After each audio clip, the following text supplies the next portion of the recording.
السلام علیکم۔ Urdu voice club میں آپ کو خوش آمدید کہتے ہیں۔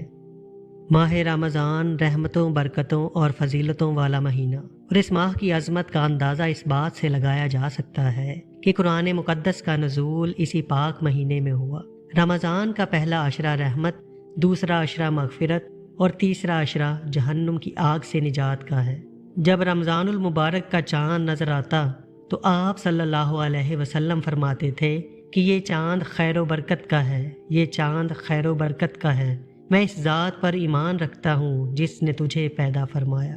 حضرت جبرائیل علیہ السلام نے دعا کی کہ ہلاک ہو جائے وہ شخص جس کو رمضان کا مہینہ ملے اور وہ اپنی بخشش نہ کروا سکے، جس پر حضرت محمد صلی اللہ علیہ وسلم نے ارشاد فرمایا، آمین۔ حضرت جبرائیل علیہ السلام کی یہ دعا اور اس پر حضرت محمد صلی اللہ علیہ وسلم کا آمین کہنا ہمیں رمضان کی اہمیت کو اچھی طرح سمجھا دیتا ہے۔ روزہ وہ عظیم فریضہ ہے جس کو رب ذوالجلال نے اپنی طرف منسوب فرمایا ہے، اور قیامت کے دن رب تعالیٰ اس کا بدلہ اور اجر بغیر کسی واسطہ کے بذات خود روزہ دار کو عنایت فرمائیں گے۔ خداوند کریم نے اپنے بندوں کے لیے عبادات کے جتنے بھی طریقے بتائے ہیں، ان میں کوئی نہ کوئی حکمت ضرور پوشیدہ ہے۔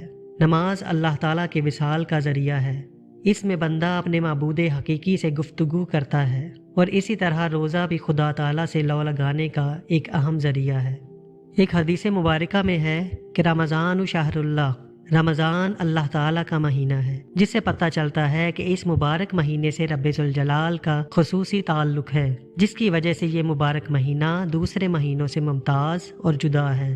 حضرت جابر بن عبداللہ رضی اللہ تعالیٰ عنہ سے روایت ہے کہ حضور صلی اللہ علیہ وسلم کا فرمان ہے کہ میری امت کو ماہ رمضان میں 5 چیزیں ایسی عطا کی گئیں جو مجھ سے پہلے کسی نبی کو نہیں ملی۔ پہلی یہ کہ جب رمضان المبارک کی پہلی رات ہوتی ہے تو اللہ تعالیٰ ان کی طرف رحمت کی نظر فرماتا ہے، اور جس کی طرف اللہ تعالیٰ رحمت کی نظر فرمائے اسے کبھی بھی عذاب نہ دے گا۔ دوسری یہ کہ شام کے وقت ان کے منہ کی بو جو بھوک کی وجہ سے ہوتی ہے اللہ تعالیٰ کے نزدیک مشک کی خوشبو سے بھی بہتر ہے۔ تیسرے یہ کہ فرشتے ہر رات اور دن ان کے لیے مغفرت کی دعائیں کرتے رہتے ہیں۔ چوتھے یہ کہ اللہ تعالیٰ جنت کو حکم دیتے ہوئے ارشاد فرماتا ہے، میرے نیک بندوں کے لیے مزین ہو جا، ان قریب وہ دنیا کی مشقت سے میرے گھر اور کرم میں راحت پائیں گے۔ پانچواں یہ کہ جب ماہ رمضان کی آخری رات آتی ہے تو اللہ تعالیٰ سب کی مغفرت فرما دیتا ہے۔